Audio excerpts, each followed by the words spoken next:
हमारा राजस्थान सक्षम राजस्थान का ये सफर आज आ पहुंचा है अपने एक और पड़ाव पे, जहां हम मुलाकात करने वाले हैं अंतरराष्ट्रीय क्रिकेटर पंकज सिंह से।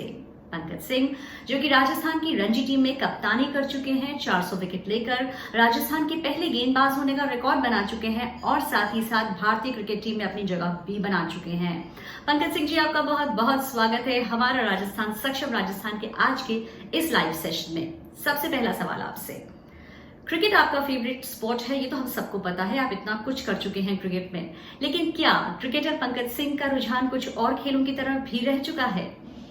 मैंने बहुत सारे अलग स्पोर्ट्स भी खेले, सभी बच्चों की तरह मैं भी खेलता था बाकी गेम्स, लेकिन जिसमें कि वॉलीबॉल और बास्केटबॉल मैंने काफ़ी अच्छे लेवल पे खेला, स्टेट लेवल तक मैंने उसमें खेला। और क्रिकेट में 17-18 साल की उम्र में मैंने डिसाइड किया कि अब मेरे को इस खेल में, क्रिकेट में ही अपना करियर बनाना है, क्रिकेट में ही आगे जाना है। तो करीबन 17 साल की एज में मैंने डिसाइड किया कि क्रिकेट खेलना है मुझे। आपका क्रिकेट से जुड़ाव बहुत ही जल्दी हो गया था।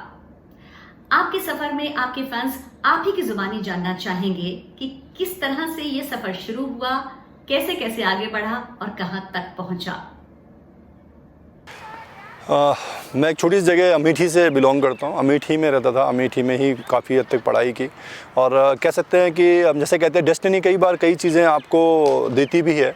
जब मैं क्रिकेट खेल रहा था, वहाँ पे एक कोच थे मुनव्वर अली, जो कि कोलकाता से बिलोंग करते थे। उन्होंने मेरे को वहाँ खेलते हुए डिस्ट्रिक्ट मैचेस में देखा था और उन्होंने मुझे ऑफ़र किया कि आप कोलकाता आके खेलिए। तो एक लंबी जर्नी ली, जयपुर आने के लिए कोलकाता गया, वहाँ पे मैंने कुछ मैचेस खेले। फिर वहाँ से एक टूर्नामेंट के लिए हम लोग बेंगलोर जा रहे थे, बेंगलोर गए, बेंगलोर में मैचेस खेले। वहाँ पे मिस्टर ब्रजेश पटेल जी हैं जिन्होंने मेरे को देखा खेलते हुए, और वहाँ पे एनसीए में इंडिया एक साथ मैंने प्रैक्टिस की। फिर वहाँ से मुझे एमआरएफ भेज दिया गया। इसी दौरान मेरी मुलाकात हुई थी लेट पार्थ सारथी शर्मा जी से, जिन्होंने कि मुझे राजस्थान में आने का जो मौका मिला उनके ही माध्यम से मिला। उन्होंने मेरे से पूछा कि खेलते हुए देखा और उन्होंने पूछा कि आप कहीं कुछ खेले हो? मैंने कहा अभी तक तो मैंने कुछ ऐसा नहीं खेला, मैचेस खेले हैं, बॉलिंग देखी मेरी उन्होंने। और उसके बाद मुझे से बोला उन्होंने कि आप राजस्थान में आओ, राजस्थान के लिए खेलो। तो वहाँ कहीं मेरी जर्नी स्टार्ट हुई एमआरएफ के बाद राजस्थान आने की। आप राजस्थान की तरफ से पहली बार खेले पंकज सिंह जी, और बहुत खास मोमेंट्स थे उसमें। पहली बॉल पर पहला विकेट, दूसरे ओवर में दूसरा विकेट और तीसरे ओवर में तीसरा विकेट। हम सोच सकते हैं कि कितना खास मोमेंट रहा होगा वो आपके लिए। तो अब जानना चाहेंगे आप ही से कि कैसा लगा था उस वक्त आपको? देखिए, बिल्कुल किसी भी प्लेयर के लिए, किसी भी खिलाड़ी के लिए बहुत ज़रूरी होता है कि आपका मैच शुरुआत में कैसा जाता है। और जैसा कि मैंने बताया कि मैं डिस्ट्रिक्ट में और छोटे लेवल पे ही खेला हुआ था, ऐसा कोई बड़ा टूर्नामेंट नहीं खेला था। अचानक से मुझे पहली बार टेस्ट मैच खेलने का मौका मिला राजस्थान की तरफ से। और मुझे आज भी याद है कि हम एमआरएफ ट्रॉफी खेल रहे थे बेंगलोर में, और वो एसोसिएट बैंक के अगेंस्ट मैच था, जिसमें पहले ही ओवर में पहली बॉल पे मुझे विकेट मिलता है, दूसरे ओवर में विकेट मिलता है, तीसरे ओवर में। तो वहाँ से कहीं ना कहीं जो मेरी शुरुआत थी वो बहुत अच्छी हुई, जिससे कि मुझे मदद मिली कि मैं राजस्थान के लिए रणजी ट्रॉफी खेल सकूँ। बिल्कुल पंकज जी, इस मोमेंट ने आपको कॉन्फिडेंस जरूर दिया होगा आगे बढ़ने का, और आगे बढ़ते बढ़ते मुश्किलों से जूझने का, चैलेंजेस को एक्सेप्ट करने का।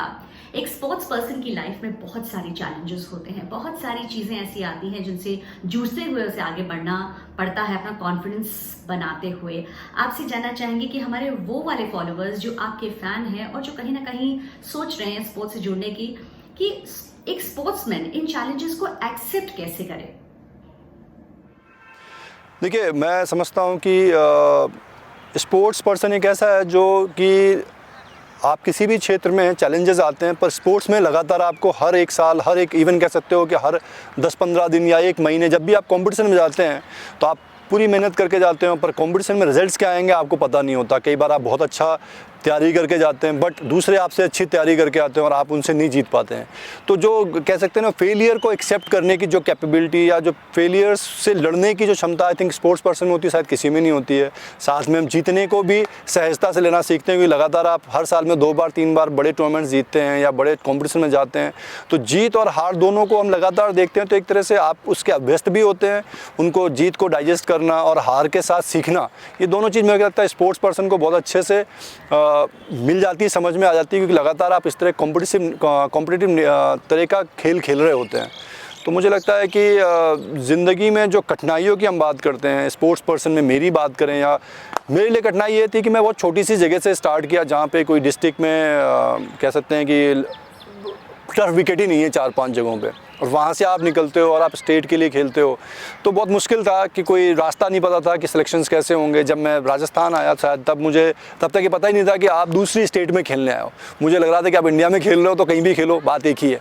बट बाद में पता लगा कि आप दूसरी स्टेट में खेलते हो तो उनके नॉर्म्स हैं, वहाँ के कुछ रूल्स हैं, वो फॉलो करने थे। यहाँ पे आया तो वो रूल्स भी मुझे फॉलो करने पड़े। और इस बीच जो जर्नी में समस्याएँ थी, जैसे मैं बेंगलोर गया, कोलकाता गया, फिर यहाँ आना हुआ, तो उस समय शायद मुझे एक जो जुनून था दिमाग में कि भाई क्रिकेट खेलनी है, तो शायद मुझे कभी वो स्ट्रगल के रूप में दिखी नहीं।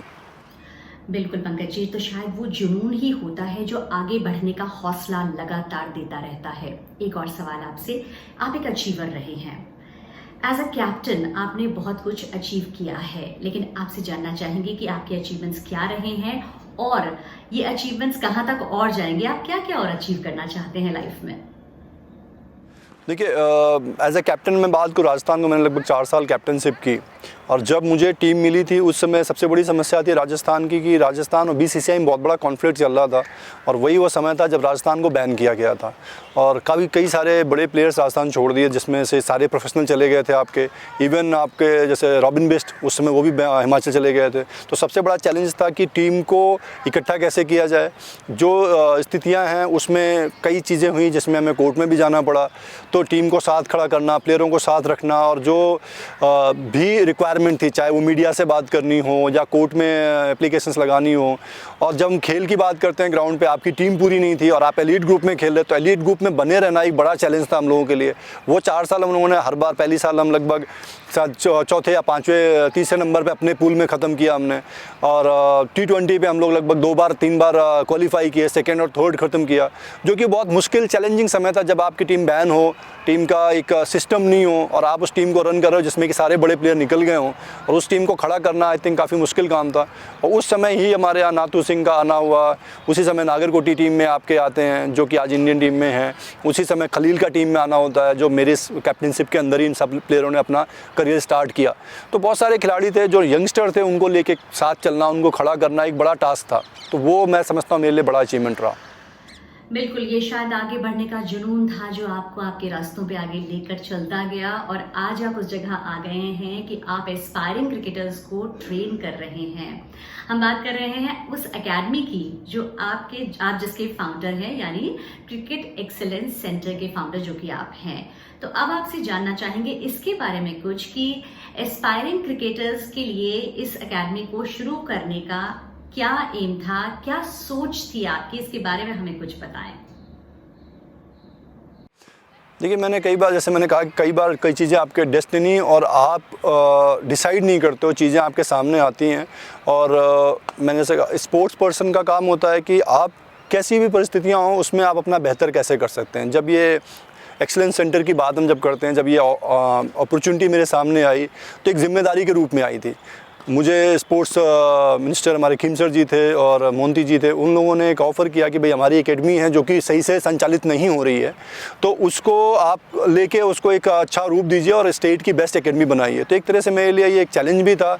उस समय मैं 2014 में शायद मेरे को इसका ऑफ़र आया था। 2014 में मैं इंडिया खेल के लौटा हुआ था, और उस उम्र में, उस समय जब आप इंडिया खेल रहे हो तो कोचिंग के बारे में आप सोच नहीं रहे होते हो, क्योंकि आप खेलने पर ध्यान दे रहे होते हो। लेकिन जिस तरह की उनकी मुझसे उम्मीदें थी और एक एक्सपेक्टेशन थी, और कहीं ना कहीं मुझे भी था अपने मन में कि भाई राजस्थान से सब कुछ मुझे मिला, नाम मिला, प्रसिद्धि मिली, आज जो भी हूँ मैं राजस्थान की वजह से ही हूँ, क्योंकि यहीं से मैंने क्रिकेट खेली, सब कुछ यहीं से। तो मुझे लगा कहीं ना कहीं हम उस चीज़ को, इस खेल को, क्रिकेट को कुछ लौटा सकते हैं। तो वो एक बड़ा अपॉर्चुनिटी भी दिखी मुझे, और इसलिए मैंने एक्सेप्टेंस लिया और इस चीज़ को आज उस लेवल पे लेके आया कि राजस्थान की one of the best academy है आपकी, राजस्थान के इंडिया में one of the best academy बनाई है आपने। कोशिश ये है कि ज़रूर यहाँ से 1-2 प्लेयर इंडिया के लिए खेलें, ताकि जो एक सपना हर कोच का भी कह सकते हो और हर एक सेंटर का होता है कि वहाँ से इंडिया खेलें, वही बड़ा टास्क होता है मेरे लिए। तो वो मेरी कोशिश ज़रूर है कि आने वाले समय में यहाँ से 1-2 प्लेयर इंडिया के लिए भी खेल पाएँ। पंकज जी, हम उम्मीद करते हैं कि आपका ये सपना जरूर पूरा हो और भविष्य में भारतीय क्रिकेट टीम में जो खिलाड़ी खेले वो आपकी एकेडमी से ट्रेन होकर आए, आपके अंडर में ट्रेनिंग लेकर जो वो आएंगे वो निश्चित ही बहुत ही अच्छा प्रदर्शन करेंगे, हम उम्मीद करते हैं। यहाँ एक क्वेश्चन आपसे और करना चाहेंगे कि आपको इंडिया को रिप्रेजेंट करने का मौका तो मिला, लेकिन ये ज़्यादा लंबा नहीं चल पाया, ऐसे में कोई रिग्रेट्स हुए आपको? देखिए, मैं हमेशा ज़िंदगी को पॉजिटिव फ्रेम में लेना पसंद करता हूँ कि जब मुझे मौका मिला डेफिनेटली मैं बहुत कोशिश कर रहा था मैं इंडिया के लिए खेलूं, और मैं समझता हूं किसी भी क्रिकेटर के लिए, किसी भी खिलाड़ी के लिए कह सकते हैं कि इंडिया कलर पहनना सबसे बड़ा अचीवमेंट होता है। और हम क्रिकेट की बात करें तो बहुत सारे ऐसे प्लेयर्स रहे हैं जिन्होंने बहुत बड़ी बड़ी परफॉर्मेंस की डोमेस्टिक में, लेकिन शायद उन्हें अपॉर्चुनिटी नहीं मिल पाई। तो मैं काफ़ी खुशकिस्मत था कि मुझे वो अपॉर्चुनिटी मिली। जैसा मैंने जिक्र किया और आपने भी प्रश्न किया कि आपने राजस्थान के लिए मैच खेला और पहले ओवर में पहली बॉल में विकेट मिल गया था, तो वैसा ही कुछ वहाँ भी हुआ, पर वहाँ थोड़ा उल्टा रहा कि पहले ओवर में आपका कैच जाता है और कैच छूट जाता है, फिर आप बॉलिंग करते हैं तो कोई डिसीजन होता है जो आपके अगेंस्ट चला जाता है। तो कई बार चीज़ें आपके फेवर में आती हैं और कई बार आपके फेवर में नहीं आती हैं। तो रिग्रेट मुझे कभी नहीं रहा, क्योंकि मैंने बहुत कुछ अचीव किया, बहुत कुछ पाया इस खेल से। तो मुझे नहीं लगता कि कुछ ऐसा था जो मुझे रिग्रेट करना चाहिए। मुझे काफ़ी खुशी कि मैं इंडिया के लिए खेला, और आगे बड़ी अपॉर्चुनिटीज़ हैं कि मैं कुछ ऐसे खिलाड़ियों को उस लेवल तक ले जाऊं, उस जगह तक ले जाऊं जहां तक शायद जो अचीवमेंट मैं चाहता था नहीं हुए, वो कर सके। ये एक बड़ा मेरे लिए आई थिंक आने वाले समय में एक चैलेंज भी है और टास्क भी है कि मैं कुछ प्लेयर्स इंडिया के लिए खिला सकूँ। बिल्कुल, और आपकी ये कोशिश जारी है। हम जानना चाहेंगे आपसे कि क्या क्रिकेट आज के यूथ के लिए एक अच्छा करियर ऑप्शन है? बिल्कुल, खेल खाली क्रिकेट ही नहीं, मैं कहता हूँ सारे स्पोर्ट्स जो है अच्छे विकल्प के रूप में। और आज के समय में अगर आप देखें तो सिर्फ पढ़ाई नहीं, खेल से कई तरह, चाहे हम क्रिकेट की बात करते हैं और बाकी चाहे दूसरे खेलों की भी बात करते हैं। आज क्रिकेट में सिर्फ क्रिकेट ऐसा नहीं है कि आप क्रिकेट खेलें तभी तक आपका सर्वाइवल। आप कोचिंग में आ सकते हो, आप ट्रेनिंग में जा सकते हो, आप सेंटर्स बना सकते हो। आप अगर नहीं उस लेवल पे पहुंचते हैं तो अपने साथ वाले आने वाले लोगों को उस लेवल तक ले जाने के लिए आप मदद कर सकते हैं। और उनमें भी आपको एक अच्छी कह सकते हैं जो एक ज़रूरत होती है आपके जीवन को आगे बढ़ाने के लिए, तो वो पैसे भी आपको वहाँ से मिल जाते हैं। तो रोल्स बहुत सारे हैं। आप स्पोर्ट्स में फिजियोथेरेपिस्ट का रोल है, ट्रेनर का है, इवन कोच के हैं, इंस्ट्रक्शंस के हैं, मैच रेफरी है। तो बहुत सारे आयाम, बहुत सारे और भी माध्यम बन चुके हैं कि खाली अगर आप क्रिकेट से अर्न नहीं कर पाते या क्रिकेट में करियर नहीं बनता, तो साथ में बहुत सारे आपको दूसरे ऑप्शन मिलते हैं जहाँ पे कि आप एक अच्छी डिसेंट ज़िंदगी जी सकते हैं उस माध्यम से भी। आज खिलाड़ियों को जाना चाहिए, और सेहत के लिए भी बहुत ज़रूरी है और देश के लिए भी ज़रूरी है कि आप स्पोर्ट्स में पार्टिसिपेट करें। बिल्कुल पंकज जी, स्पोर्ट्स की तरफ मोटिवेट करना, भावी खिलाड़ियों को इंस्पायर करना, उन्हें प्रेरणा देना, उन्हें ट्रेन करना, ये बहुत ही अच्छा काम है जो आप कर रहे हैं। हमारी शुभकामनाएं आपके साथ हैं इसके लिए। साथ ही साथ आपसे अब जानना चाहेंगे हम इस बारे में कि प्रिंसेस दिया कुमारी फाउंडेशन के द्वारा शुरू की गई ये पहल हमारा राजस्थान सक्षम राजस्थान, इससे जुड़कर आपको कैसा लग रहा है और क्या संदेश देना चाहेंगे आप सभी फैंस, सभी फॉलोअर्स को इसके माध्यम से? दिया कुमारी जी का ये आई थिंक बहुत अच्छी कोशिश है, क्योंकि बहुत सारे राजस्थान के खिलाड़ी जिन्होंने और कई अलग क्षेत्र से जिन्होंने काफ़ी कुछ अचीव किया है, उनको वो उन खिलाड़ियों, उन बच्चों या उन युवाओं के बीच लेके जा रहे हैं या उन तक वो मैसेज पहुंचा रहे हैं कि वो वहां तक पहुंचे कैसे और क्या उनके रास्ते में मुश्किलें पड़ी और उन मुश्किलों को उन्होंने कैसे उनसे पार पाई, कैसे जीवन में सक्सेस पाई।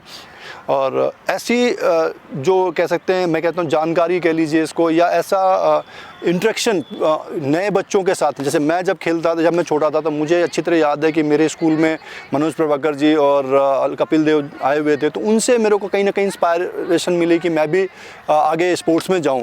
तो आज वो अलग अलग क्षेत्र के लोगों को जिन्होंने अपनी क्षेत्र में, पर्टिकुलर क्षेत्र में सक्सेस हासिल की है, उनको वो युवाओं के बीच में ले जा रहे हैं। वो अपना एक्सपीरियंस, जैसे मैं अपना साझा कर रहा हूँ, बाकी बहुत सारे लोग भी साझा कर रहे हैं।